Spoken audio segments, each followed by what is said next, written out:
Hey friends, Pastor Ken Smith here, and you're watching Transforming Lives. I'm in the middle of a cornfield to give you this example.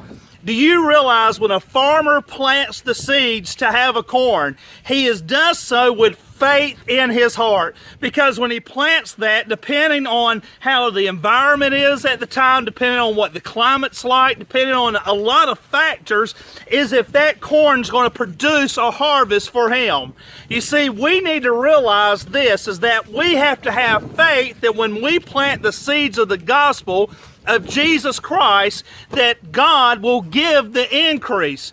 We are not required to count the numbers of the people that are saved under our ministry. We might get discouraged because it doesn't look like we're getting a lot accomplished, but we must be willing to plant the seeds.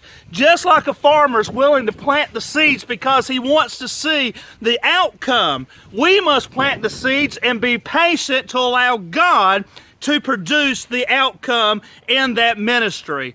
I encourage you today, next time you drive by a cornfield, remember that corn seed that was planted, it did not just shoot up overnight and produce corn. It took time. And so just like it takes time for a cornfield to produce, it takes time often for the message of Jesus Christ to show a production of the fruit. So keep planting the seeds of the gospel and leave it to God to give the increase. Don't get discouraged.